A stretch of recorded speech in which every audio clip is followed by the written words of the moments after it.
Tapi kan ada beberapa yang mungkin yang bertugas atau pejabatnya yang sebenarnya bisa punya kemampuan untuk langsung menyentuh kepada pihak-pihak yang punya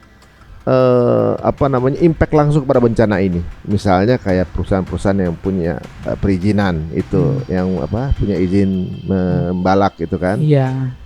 Ada nggak sih ditutup gitu kan, orang ditutup loh sama presiden gitu kan, kelihatan gitu kalau beliau nutup, beliau membekukan izin segala macam, kan masyarakat juga akan ngasih kredit ke beliau. Ada nggak sih yang udah ditutup? Sejauh ini per hari ini belum kan, diumumkan tersangka aja belum. Saya tertarik dengan salah satu potongan video dari Bang Pangi yang mengatakan bahwa Indonesia ini sangat Jawa sentris. Kalau bencana di Pulau Jawa cepat gitu, kalau Pulau Sumatera kayaknya berlarut-larut gitu. Emang benar itu?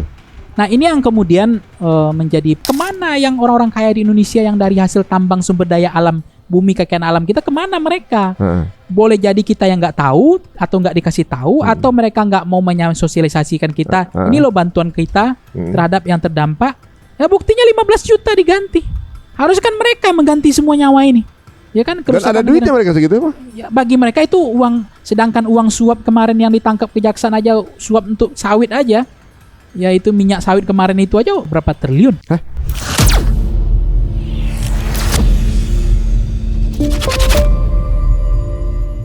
Ada yang cukup menarik dan juga cukup viral di media sosial. Selain yang juga viral mengenai satu tenda tadi, ada salah satu wartawan dan satu media TV nasional, internasional itu malah kan. Ya, ada internasionalnya, CNN Indonesia. Nangis ya di liputan tersebut karena melihat ada warga yang belum makan gitu. Terharu dan menangis gitu kan. Ini menarik, dan kabarnya di take down gitu. Gimana dengan Bang? Iya, kalau begini kan teringat jadi nggak fair juga kan. Mestinya ngapain di take down, udah terlanjur viral. Iya. Terlalu udah masif gitu loh. Karena malah jadi pertanyaan ya? Iya, pertanyaan jadi aneh, ngapain di take down lagi? Apakah ada tekanan atau enggak gitu? Iya, sehingga tertuduh kan, pemerintah nggak siap kritis kan. Kan itu situasi empirik objektif kan, apa adanya yang dilaporkan kan, bukan yang dibuat-buat. Tapi itu yang hilang gitu loh. Artinya kan ini masih ada pejabat-pejabat bodoh ini yang saya khawatirkan. Yang mestinya itu yang di take down. Itu yang di take down pejabat bodoh ini, bukan beritanya yang di take down. Itu kan suara jujur ya. Iya, ini yang saya sebut dengan masyarakat masyarakat kritis tadi kan. Jadi ini kan kita dibilang tadi masyarakat kritis nggak perlu. Ini wartawan kritis. Ya. Kita perlu, tapi kita nggak perlu pejabat bodoh gitu. Dalam arti gini, ya kita harus berpikir kritis. Nggak boleh apa yang ada itu yang kita terima. Jadi artinya apa? Ya tradisi berpikir kritis ini perlu kita bangun. Nah, wartawan hari ini kan sudah memberitakan situasi yang dia ingin, itu yang disampaikan gitu. Nah, ini yang kemudian terkesan pemerintah ada bau-bau amis, nggak nyaman dengan menjaga daya kritis media, wartawan dan masyarakat, menjaga daya kritis rakyat Indonesia. Karena tradisi itu adalah prasyarat kemajuan sebuah bangsa sebenarnya. Presiden nggak perlu khawatir. Yang dikhawatirkan adalah kalau presiden punya pejabat bodoh gitu. Yang tadi, makanya ketika ada lagi yang viral tuh Bang Ari, yang lari-lari itu katanya mau minta salaman kan sama presiden, ternyata bukan minta salaman, dia kritik itu. Memang pejabat bapak banyak yang bodoh katanya. Oh ya, justru dikarenakan mungkin merasa punya suara tapi nggak sampai. Iya. Gitu, dan langsung aja ke orangnya. Gitu langsung kan, ke presidennya langsung tanpa, maksudnya informasi itu langsung gitu, langsung A1 nggak bisa lagi ditahan itu, teralienasi, difilter oleh timnya, dialienasi dulu, dipisahkan dulu. Kalau yang mencekam dikeluarkan dulu. Anggap kondisi masih baik, masih bisa kita atasi, masih nggak perlu ada bantuan, pokoknya masih aman lah, ya gitu. Itu yang terjadi kan. Itulah kekuatan dari kamera HP ya. Iya. Soalnya ada kamera HP, dia bisanya kan ada pengawalan tuh. Iya. Kadang-kadang begitu langsung diusir kan, karena ada kamera HP. Jadi nggak enak juga. Nggak enak juga. Iya. Akan jadi citra buruk kan kalau gitu kan. Ini memang sakti ini belakangan. Makanya jadi presiden sekarang lebih susah karena banyak ini kan. Banyak dipantau. Pantau terus. Ada teman saya ditawarin jadi menteri, katanya nggak mau. Nggak enak di era sekarang jadi menteri katanya. Iya, semuanya dipantau kan. Nah, saya dengar juga katanya Bapak ini dapat info bahwa salah satu simbolisasi pemerintahan hadir itu Bang Dasko akan menetap di tanggal 22 ini di Aceh. Iya, betul. Betul tuh. Iya, kan memang beliau sudah mengatakan juga setiap minggu presiden akan ke sana. Itu juga ternyata informasi itu, berita itu kan udah menyebar. Yang kedua memang beliau akan mendata kan sebenarnya apa kebutuhan, apa keinginan, apa yang belum apa menjadi catatan-catatan yang masyarakat butuh betul di data per desa kan, tim-tim beliau akan turun kan supaya nggak ada lagi laporan-laporan yang asal bos senang tadi ABS atau hanya ngambil muka, semuanya akan terungkap. Sebenarnya kan Prof Dasko ini kan sumber legitimasi kekuasaannya. Jadi sumber-sumber kekuasaan itu kan bisa saja dari beliau sumbernya kan. Itu pejabat ini kan takut dari sumber kekuasaan.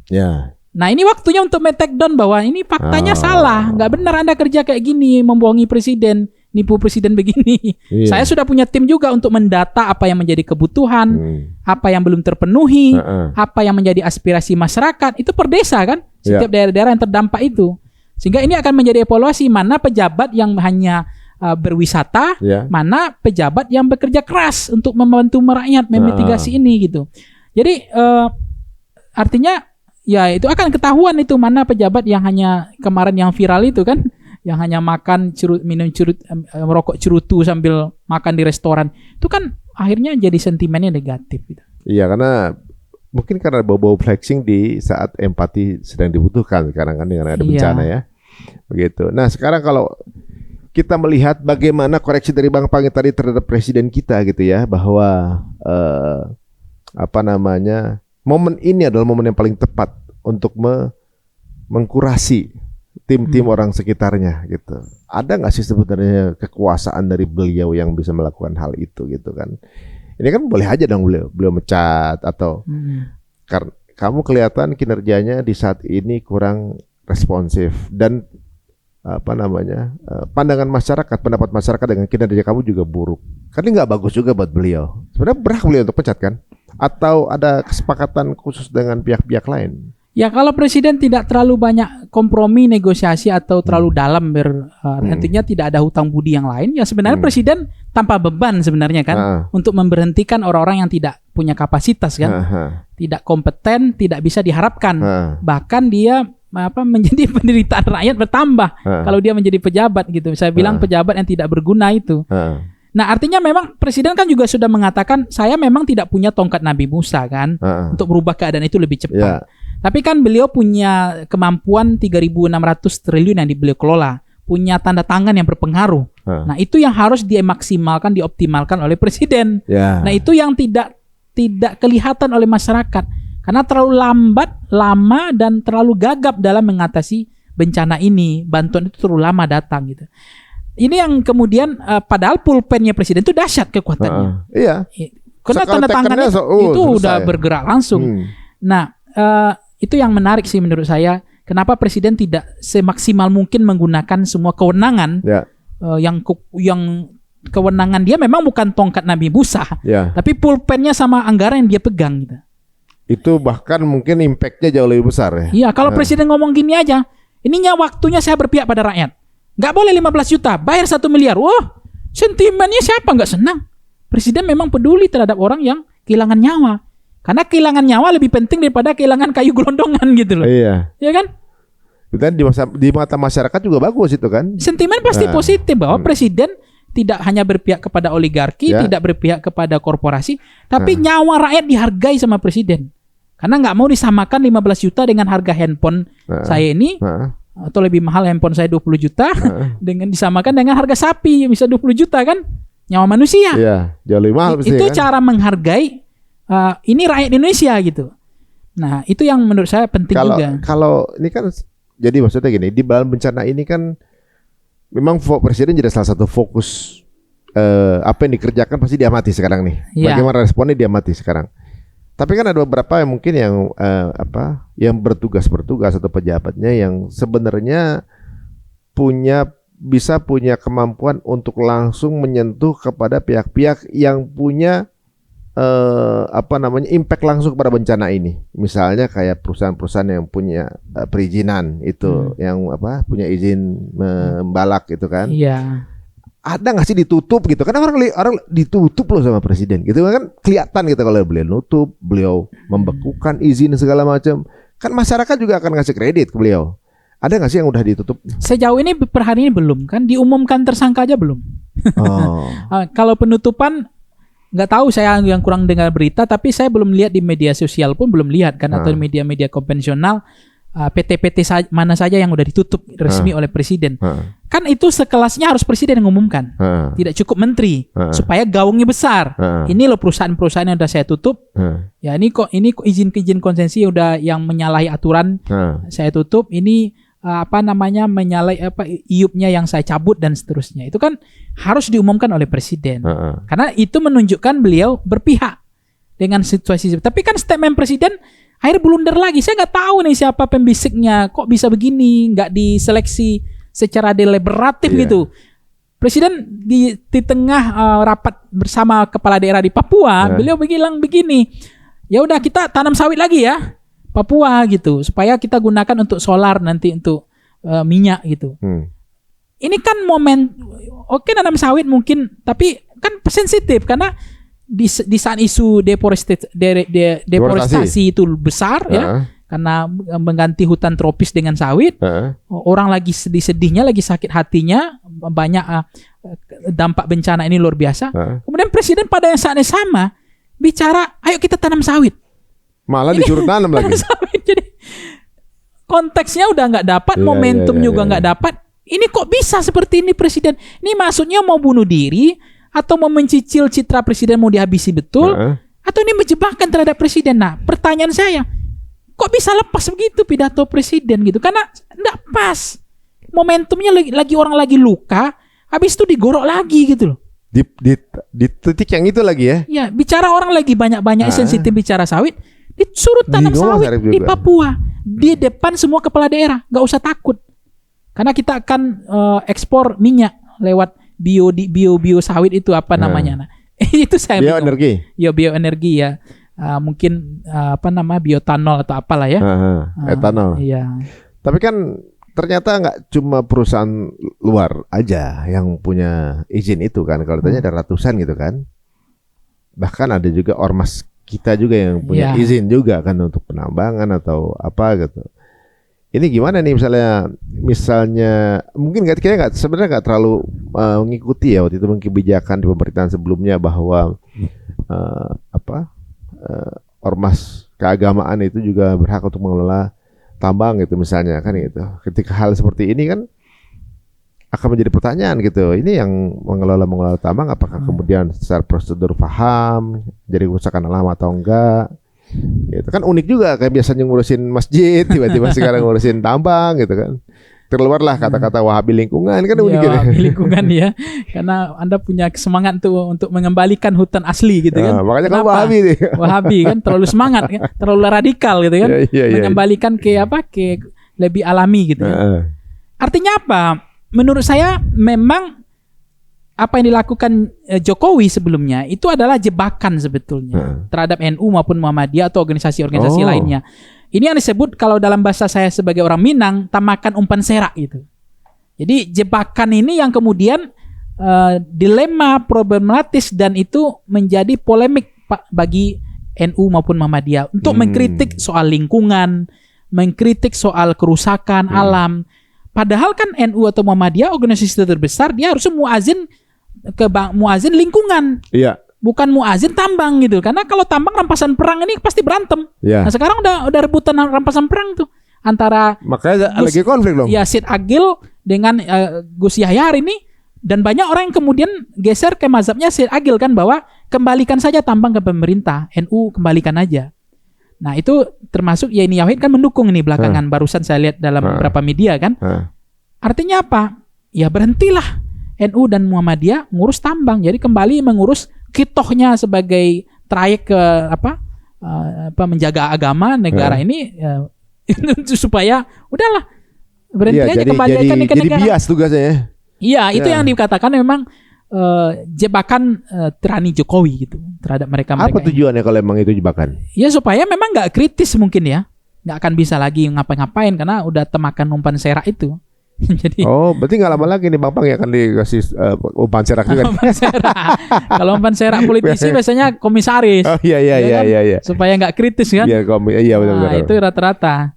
Nah, ini menarik ya sebenarnya. Tapi kalau di sana nih kan penanggulangan yang sekarang kita jalankan nih, ibaratnya ya pro kontra, banyak plus minus segala macam. Saya tertarik dengan salah satu potongan video dari Bang Pangi yang mengatakan bahwa Indonesia ini sangat Jawa sentris. Kalau bencana di Pulau Jawa cepat gitu. Kalau Pulau Sumatera kayaknya berlarut-larut gitu. Emang benar itu? Nah ini yang kemudian menjadi problematik tersendiri kita kan melihat Indonesia itu tidak hanya Jakarta, Indonesia tidak hanya Jawa kan, tapi bagaimana di luar Jawa. Yeah. Nah ketika pemerintah pusat itu lambat, lalai, gagap dan terlalu lama, itu kan dianggap dia tidak fair, dia tidak equal, tidak setara memperlakukan warga negaranya, tidak adil, diskriminatif dan tidak responsif gitu kan. Nah akar masalah Indonesia ini kan itu dari dulunya begitu-gitu saja. Termasuk gerakan Aceh Merdeka itu, GAM itu kan sebenarnya ketidakadilan pusat juga. Yeah. Mereka angkat senjata. Nah, pemerintahan Revolusioner Republik Indonesia juga karena itu pemerintahan tandingan, bukan pemerintahan untuk pisah dari Indonesia, tidak. Namanya ya pemerintahan Revolusioner Republik Indonesia, masih Republik Indonesia. Disitulah tokoh-tokoh bangsa kita percaya dia ingin otonomi daerah. Dia tidak boleh Jakarta terlalu menghisap daerah, terlalu menekan, mengintervensi. Nah itu yang diminta itu ujungnya sebenarnya sederhana, otonomi daerah sebenarnya. Tidak boleh pusat sewenang-wenang, sesuka hati, semena-mena gitu, nggak boleh. Makanya ketika mendengar pemerintah pemotongan ini, pemerintah begini, pusat nggak mau menetapkan bencana nasional, seluruh masalah diserahkan ke daerah, menyelesaikannya, itu kan nggak adil. Tambangnya, uangnya diambil, tapi begitu kerusakan alamnya, masalahnya nggak mau dibereskan. Cuci piringnya mereka disuruh daerah.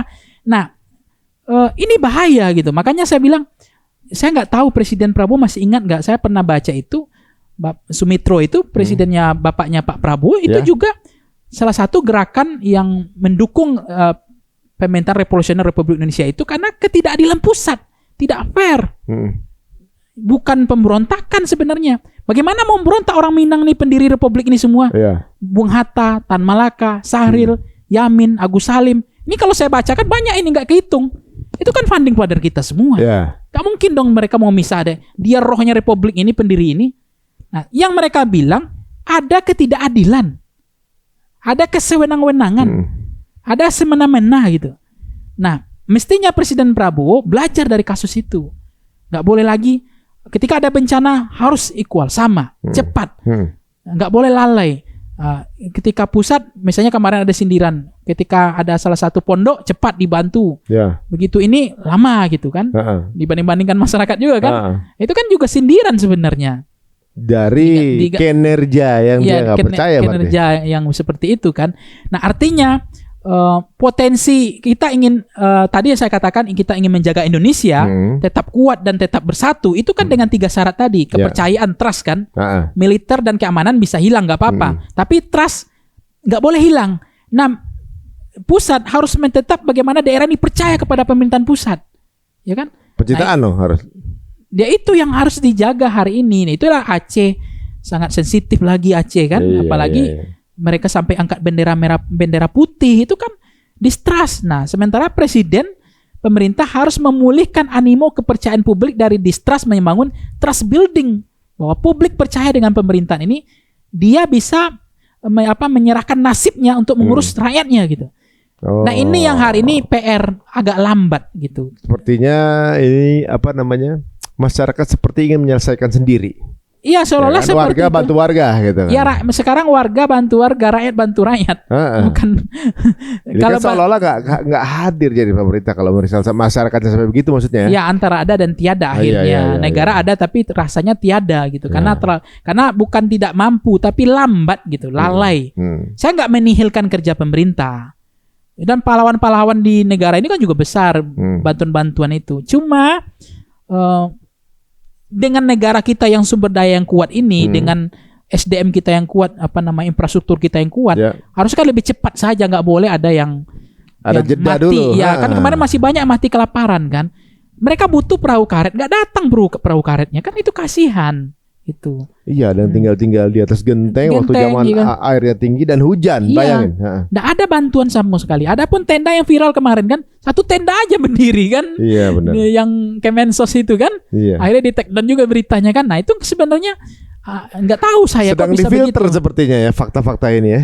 Iya, padahal itu fakta yang itu menjadi vitamin bagi pemerintah gitu. Nggak perlu menjadi alergi gitu loh dengan kritik masyarakat gitu. Tapi memang agak sedikit kalau bisa dibilang benar ada semacam kayak image atau juga mungkin kutukan gitu seolah-olah ya kalau bahwa setiap daerah yang ada sumber dayanya penduduknya low educated gitu. Kayak gitu kan, gampang diiming-imingi, gampang diintimidasi gitu kan, itu terjadi kayak di mana-mana gitu kan. Kayak di Papua ada Freeport gitu kan. Kemudian kayak di contoh misalnya dua lagi ada Sudan, cuma di itunya banyak emas, itu dibikin ribut gitu kan. Apakah ini ada nggak tahu saya nyambungnya bener apa nggak sih sebenarnya. Ada pengaruhnya nggak sih? Ya memang kalau saya di kampung saya daerah-daerah miskin yang nggak bisa bertani itu rata-rata merantau kan. Jadi mereka harus berhasil di daerahnya karena sumber daya alam mereka nggak ada. Misalnya daerah-daerah karang gitu ya, nggak bisa bertani, nggak bisa bersawah. Jadi mereka rata-rata kan merantau. Jadi jangan-jangan itu benar nenek moyang kita ngajarin daerah-daerah yang nggak sejahtera, tanahnya nggak bisa bertani, karang semua. Mereka tuh petarung gitu, otaknya tuh mikir gitu, nyala sih, otak nyala, dia berpikir kritis. Maka itu kalau kita kaitkan tadi Singapura nggak punya sumber daya alam, itu berkah bagi dia karena otak pejabatnya, rakyatnya dipaksa untuk survive bertahan. Sementara kita yang punya sumber daya alam itu jadi kutukan karena dimanjakan, hobinya jual barang mentah, ekspor mentah, lebih cepat kaya, apalagi semuanya harus dijadikan uang dalam waktu cepat. Jadi ini yang kemudian relate juga dengan riset selama ini. Apakah betul memang daerah-daerah tambang itu masyarakatnya punya trickle down efek sejahtera atau tidak? Banyak riset-riset yang membuktikan, nanti bisa ditelusuri, ternyata Freeport saja 80 tahun atau hampir 100 tahun beroperasi, masyarakat di lingkungan sekitarnya tetap aja menderita. Yang kaya tetap hanya pemodal, oligarkinya, istilahnya tuh kaum borjuisnya saja. Korporasinya jadi saja. Jadi beberapa gelintir orang aja gitu ya. Tapi yang di lingkaran inner circle-nya yang hanya mereka dapatkan hanya kerusakan lingkungannya, terdampak dari bencananya itu yang mereka dapatkan gitu. Sama termasuk yang Bang Ari bilang Sudan misalnya. Artinya tambang tidak punya korelasi linier terhadap kesejahteraan masyarakat. Meskipun ada angin surga yang dijanjikan akan ada lapangan pekerjaan, akan ada smelter, akan ada akan meningkatkan pertumbuhan ekonomi di daerah tersebut gitu. Tapi faktanya nggak seperti yang angin surga seperti itu gitu. Makanya memang perlu dikoreksi oleh negara. Untuk apa kita membuka itu semua kalau lebih baik negara menyiapkan lapangan pekerjaan lain gitu yang dipikirkan kan. Karena memang kutukan sumber daya itu sangat real hari ini gitu, karena pejabat kita nggak berpikir kritis gitu untuk mencari hal-hal lain kan, kecuali hanya menjual sumber daya alam yang ada kan. Seolah-olah sementara dia menjabat, semaksimal apa yang bisa dijual gitu kan, apa aja yang bisa diambil mumpung saya yang jabat nih gitu kan. Ya itulah tadi, kayu bisa hilang, tambang habis kan, hutan tambang ilegal dan seterusnya, karena memang nggak ada lapangan pekerjaan disiapkan pemerintah juga. Suruh nyari sendiri ya. Suruh nyari sendiri, akhirnya nyarinya begitu. Bener, suruh nyari sendiri, dan yang dicariin justru bukan orang Indonesia gitu kan. Iya. Nah, mereka diberikan satu tempat tertentu, asing, secara gaji beda kan begitu. Banyak treatment itu yang detailnya nanti kita obrol lagi teman-teman semua. Dan kayak sekarang ini sebenarnya ngeri-ngeri sedap nih Bang Pang, ini kan agak sedikit nggak ada filter gitu kan, tajam banget. Ini pernah khawatir gak sih Bang? Maksudnya omongannya menyindir pihak tertentu yang kemudian menjadi ancaman gitu kan? Ya sebenarnya dalam hidup ini apapun pasti ada konsekuensi kan. Yang penting kita nggak boleh takabur aja, bencana apapun bisa datang kan, nggak ada yang kuat di negara ini kan, nggak ada yang hebat gitu, nggak ada yang merasa terlindungi. Tapi kok saya merasa bahagia ketika menyampaikan urusan persoalan krusial yang dihadapi masyarakat gitu. Kalau saya sudah mewakili perasaan rakyat itu udah happy-nya, bahagianya beda. Jadi masyarakat tuh di media sosial juga melihat kami itu sudah merasa terwakili bang, kami cukup itu aja. Masyarakat tuh butuh orang-orang kritis. Iya, karena yang masyarakat kritis itu hilang karena termakan umpan serak semua dari pemerintah. Gitu. Jadi semestinya pemerintah nggak perlu khawatir sama masyarakat yang kritis. Itu justru dijaga, dipelihara oleh negara. Justru khawatirnya sama ABS ini. Ya ABS ini yang asal bos senang, kemudian ngambil muka, menjilat, ya itu yang dikhawatirkan karena itu termasuk pejabat bodoh, itu yang dikhawatirkan, bukan masyarakat kritis gitu loh. Oh gitu. Jadi ibaratnya sekarang ini ya presentasi deh. Iya. Yang sedang menjabat ini presentasinya yang pinter berapa, yang bodoh berapa menurut Bang Pangi? Ya kalau udah begini problemnya kan udah complicated nih. Ya kan udah bicara misalnya ngirim ngirim alat olahraga lah, orang udah dapat bencana kan nggak jalan otaknya, nggak nyala pikirannya. Nah. Masa dikirim alat olahraga, orang lagi menderita, lagi bencana, kirim alat olahraga kemarin itu viral juga kan. Ada yang mungkin seadanya. Saya kemarin begini, bawa baju-baju itu kan random ya bang. Iya. Gitu kan. Ya orang berebutan tuh sedapatnya. Iya. Makanya sana banyak anak lagi pakai daster. Iya. Itu kocak ya, itu tanda bersyukur mereka memanfaatkan yang ada kan. Karena baju yang banyak baju perempuan. Iya benar-benar. Kalau ada batik mereka pakai batik. Iya pokoknya semua yang ada bajunya lah gitu. Kalau kan. ada baju-baju dari Al Jazeera Arab mungkin dipakai juga. Dipakai juga. Jadi laki-laki udah kayak gamis cuma pakai tank top. Itu untuk unik juga tuh ya. Dan saya dapat kabar katanya presiden ini menyumbangkan 90.000 hektar untuk konservasi alamnya. Jadi ibaratnya kebaikan dan mungkin yang kurang idealnya dibahas semua ya gitu. Iya. Kali ini tapi saya dapat info nih memang presiden menyumbangkan 90.000 hektar. Banyak juga sih. Tapi kan yang diambil bukan segitu, bukan sebanyak itu kan. Maksudnya lebih banyak dari itu. Nah ini kan presiden menyumbang. Para pengusaha itu nyumbang nggak? Nah itu yang kita nggak tahu hari ini kemana. Justru saya Yusuf Kala nyumbang bawa kapal ke sana kan. Padahal dia bukan merasa paling kaya juga kan dari sawit, dari pembalakan atau dari illegal logging atau tambang-tambang tadi kan. Tapi kan kemudian orang bertanya kemana yang orang-orang kaya di Indonesia yang dari hasil tambang sumber daya alam, bumi kekayaan alam kita, kemana mereka? Boleh jadi kita yang nggak tahu atau nggak dikasih tahu atau mereka nggak mau menyosialisasikan kita. Ini loh bantuan kita terhadap yang terdampak. Ya buktinya 15 juta diganti. Harus kan mereka mengganti semua nyawa ini.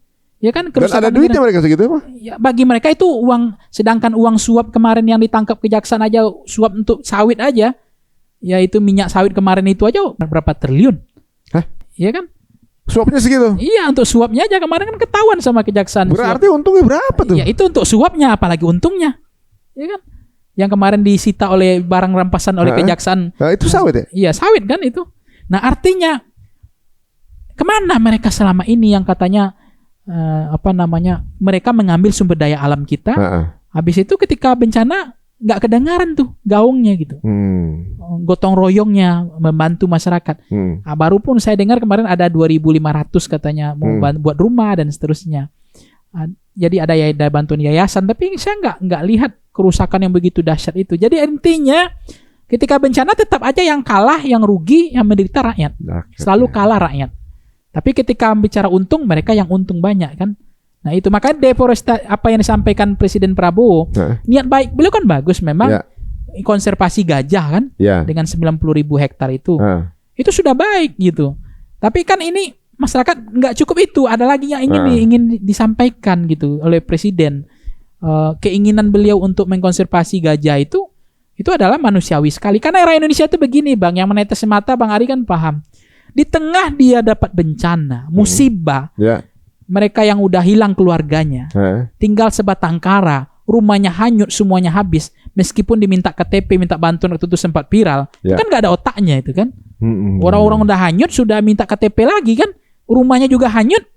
Maksud saya, di sana sama dia masih bisa ngasih pisang, ngasih makanan untuk yang mewawancarai itu kan, sempat nangis itu. Iya. Dia dapat bencana, dia nggak ada yang punya, cuma itu yang dia punya, dia masih bisa nyuguhin ini loh, silakan makan Pak yang ada gitu. Itu kan merinding saya. Dia udah hilang semua, habis semuanya. Masih berusaha masih bisa ngasih gitu loh. Ada perasaan gitu loh. Iya, tapi ini mana perasaan pejabatnya gitu. Saya juga tadi lihat akun salah satu influencer yang lagi ke Aceh juga, tempatnya terisolir. Terus kemudian beberapa timnya, beberapa orang gitu ya, yang kemudian saya nggak kuat mama gitu-gitu, kalau nggak salah saya lupa akun namanya. Ketika sampai tempat penduduk itu dibikinin kuali itu mie instan gitu kan, dibikinin kuali, dibikinin nasi segala macam yang. Terus dia bilang gini, ini nasi bukannya belinya susah gitu, ini malah dikasih ke kita, dia bilang gitu kan. Oh nggak apa-apa bilang gitu kan. Tapi itu menarik tuh, bahwa mereka sebenarnya juga ya bersyukur juga kita punya warga yang ternyata punya mental sabar seperti itu gitu. Iya, karena sabarnya rakyat Indonesia itu super premium. Nah, ya kan, udah tadi menderita, udah kehilangan keluarganya, jenazah nggak ketemu, masih ada makanan dia suguhkan lagi, kasih. Itu pelupa, pemaaf. Jadi masyarakat Indonesia itu masyarakat paling baik sedunia, paling dermawan kan? Iya. Jadi bersyukur kita ini punya rakyat dengan pejabat yang pejabat dengan sekelas seperti ini gitu loh, yang nggak punya perasaan. Tapi kita punya rakyat yang rata-rata kepekatnya bagus, sense of politiknya bagus, perasaannya tuh bagus, halus gitu. Tapi pejabatnya perasaannya, aduh saya mau ngomong apa lagi gitu. Ya ini guys, ini sebuah proses yang ya mungkin secara keidealan ya belum ideal ya kalau kita ngelihat bagaimana responnya gitu. Tapi ini sepertinya terjadi di semua negara sih, Bang. Iya. Ya, di mana rakyatnya semua pada peduli dengan genocide. Pemerintahnya kan enggak. Iya. Jadi kayaknya tipe ini template sih. Memang ya, mereka duduk itu karena emang pola pemikirannya ya seperti itu juga gitu kan. Beneficial mumpung masih menjabat kan seperti itu. Tapi kalau sekarang ini, kalau memang bagian dari komunikasi para yang sedang menyelenggarakan negara ini sedikit offside, berarti bencananya lumayan double masyarakat. Pertama bencana alam katanya, yang kedua bencana pejabat. Satu lagi bencana ekologi kan. Jadi yang paling berat itu bukan bencana alamnya atau bencana forestasinya atau bencana glodonya, tapi bencana pejabatnya yang menyakitkan. Sudahlah nggak bisa kerja, ngomongnya salah lagi, dan bentar-bentar minta maaf kayak hari mau lebaran, ya kan? Iya. Biar nggak di-reshuffle. Jadi kalau ada bencana alam, mereka inilah yang mengurusi alam itu kan gitu, yang punya kebijakan gitu ya. Nah, ini penggambaran guys dari Bang Pangi yang begitu straightforward ya, nggak ada yang ditutup-tutupi gitu ya. Ngomong begini ya begini gitu, nothing tulus banget ya. Ya mudah-mudahan nggak ada tukang bakso depan rumah dia gitu ya. Sekarang sebagai penutup, apa nih pesannya untuk warga yang terkena bencana? Ya saya melihat mereka tuh orang yang sangat kuat ya, dan tidak pernah memaki pemerintah gitu. Ya. Itu karena kelas mereka gitu memang. Tapi kan perasaan mereka merasa juga ingin terwakili gitu. Bagaimana mereka kecewa kan. Artinya pemerintah harus penuh kehati-hatian. Karena apa? Pemerintah harus tetap memulihkan kepercayaan publik, menjaga trust bahwa jangan sampai orang donasi lebih percaya kepada yayasan atau influencer ketimbang kepada pemerintah gitu. Jadi ini selalu dicicil, mendowngrade ini terutama sebagai kepala negara atau kepala pemerintahan presiden. Jadi hati-hati presiden untuk melihat ini. Yang perlu dikhawatirkan presiden adalah sesuatu fakta yang tidak sesungguhnya ditutupi oleh pejabatnya. Itu yang perlu dikhawatirkan. Yang kedua, presiden gak usah khawatir dengan masyarakat kritis. Yang dikhawatirkan adalah kenapa punya pejabat yang bodoh. Itu yang dikhawatirkan presiden. Kenapa bisa? Bagaimana seleksinya? Kok bisa begini? Nggak punya kepekaan gitu. Jangankan bekerja benar, ngomong aja salah. Gimana hasil kerjanya? Ya itu kan. Jadi itulah yang kita harapkan. Kita ini nggak digaji. Kita ini bukan pejabat. Kita bukan siapa-siapa. Tapi kita berusaha. Ini yang bisa kita lakukan untuk negara. Kita juga nggak penyumbang terbesar. Kita juga bukan orang yang paling hebat sumbangannya. Bukan yang paling peduli, nggak. Tapi setiap orang kan punya bagian untuk mengisi negara ini.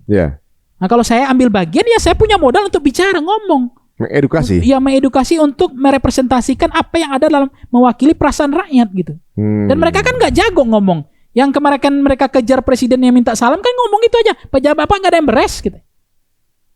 Itu aja. Dan ada kamera lagi ya. Ada kamera. Dia bukan minta salaman, dia cuma ingin sampaikan ke presiden pejabat bapak nggak ada yang beres. Saya rasa juga nggak perlu karena akan viral.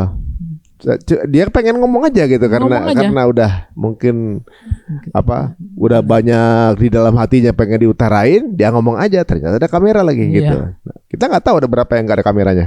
Yang gitu siapa tahu yang protes juga kan. Guys, ini tadi obrolan kita yang agak-agak sedikit panas ya. Ngeri-ngeri sedap ya. Langsung untuk teman-teman semua yang tertarik untuk mendengarkan kira-kira apa isi angle pendapat dari Bang Pangi atau juga mungkin akan suatu hal ada mungkin secara sorotannya dari sisi yang mana, monggo silahkan add sosial media dari Bang Pangi. Apa nih? IG-nya. IG. Iya, Pangi Sarwi Caniago. Ya. Di TikTok? TikTok juga gitu, Pangi Sarwi Caniago. Oke. Nanti kolaborasi sama Bang Ari nanti. Dari nama Caniago kita udah tahu dari mana itu? Iya. Nama Latin kan? Nama Latin. Chicago. Chicago. Terima kasih Bang Pangi waktunya. Siap Bang Ari. Dan ini daging semua ya. Mungkin yang sekarang sedang dalam proses bersabar dengan bencana. Ada beberapa hal yang terwakili dari ungkapan-ungkapan Bang Pangi, tapi bukan berarti ini dalam rangka dasar ketidaksukaan, tapi justru dalam rangka dasar kecintaannya terhadap negara.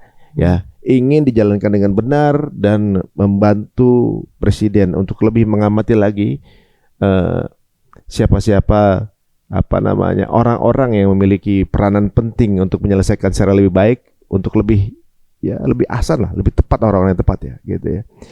Jika terasa menarik, monggo silakan share link ini ke circle teman-teman semua sebanyak-banyaknya. Semoga bermanfaat dan kita akan ketemu Bang Pangi lagi di episode kita Cerita Untung. Sampai ketemu lagi. Assalamualaikum warahmatullahi wabarakatuh.